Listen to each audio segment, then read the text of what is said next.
Kyrie, how big was tonight in strengthening once again that on-court chemistry in game situations on both ends of the floor? I just think it was another great test for us. Obviously going down 15 at one point, battling back, understanding that, if we played within our system, kept making them take tough shots. Obviously you're not going to have too many nights where James is off like that or Russ is off, and we return the ball over a little bit too much. So, we had some things go our way, some things go their way, and at the end of the game, it just came down to, who was going to make the last few shots. So it was a great test for us tonight, and I look forward to another one in however many hours. So. What was I know guys miss shots, but what was the key, though, defensively? Because you definitely got after them now. Like I said, just sticking to our principles, understanding what we had in place for our game plan, who we want to shoot in the basketball, making sure our rotations were right, even though they got some open corner threes. Just try to make it as tough as we could on them.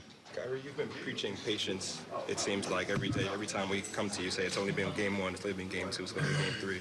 I'm curious as to what point in your career you learned the value of being patient and how you've been able to communicate that to this roster this season. Man, it's just playing a lot of games, honestly. Some success, some failures. Just going throughout the season, being able to communicate with your guys. It's just... We play so many games, so it's, you wanna have your teammates be in a certain point at one point, or you have a certain principle that you use on another environment that's worked, or something that you've learned over time. But the true essence of just being connected and synchronized is just really giving each other a chance to make mistakes and just learning from them, go forward. Obviously, we had some tough losses over the first 4 games. We had a choice where we could come into practice, be angry at each other, or panic, or do something like that. But for us, we know we're still taking time to develop, gel as a team. So I think that's just the most important thing. Is just obviously we're invested for years to come, and we just want to take it game by game and understand that it's about us having each other's backs and really learning on the fly as best we can throughout the season. Kyrie, there are going to be obviously ebbs and flows in every game. But how do you guys flip the switch from 10 turnovers in the first quarter to maybe a dozen the rest of the game? How did you guys make that switch? Just trying to make the right choices. Obviously, I had 5 going into halftime. I had a few after. So, it starts with me as the point guard of the team, and just, being more responsible with the basketball, understanding that, teams are doubling or going to be very aggressive on the ball. But just making, aggressive choices or aggressive drives or aggressive shots, and we live with the results after that. I think one of the best quotes I've heard is that you can't turn the ball over if you shoot it.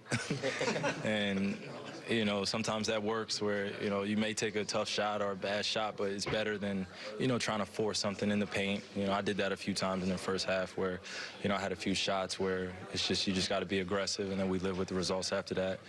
And we get back on defense. Speaking of shooters, could we see, we saw Dennis Scott tonight, could we see some other signs in the future? You never know. You never know. That's part of the youth of our team, just understanding, what the goal is at the end of the game, so.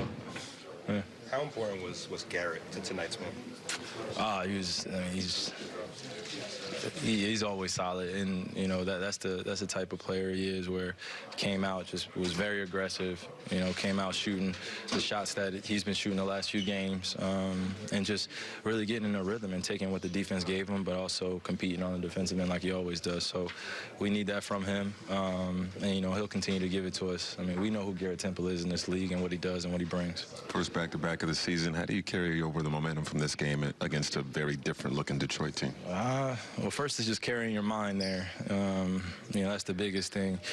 I think it's less than 24 hours when we play Detroit. They're good at home no matter what. They're going to grind it out, obviously, with a big man in the middle. And D-Rose coming off the bench and being very aggressive. He's playing well this season. So, get on the plane, do as much as you can to recover.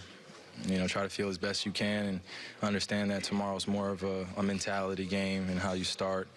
Rather than, worrying about the shots and worrying about how you feel. It's just being there for your guys and knowing that it's going to be a tough game regardless, just trying to get yourself going again. So, it's just part of being a professional. Do you, I guess, cherish those possessions where it's you and another elite scorer going one-on-one at each other? I mean, yeah, you want to make some shots, though. I mean, or you don't want to get you don't want to get crossed over at the top of the key. But things happen in the NBA game. Guys are very talented, and I know when they see me in front of them, or I see someone else in front of me that's another top-tier player, it's just one of those things where the crowd wants it, or I know that you want to be very efficient with your shot on them. So it is part of the game. That's part of being one of the best.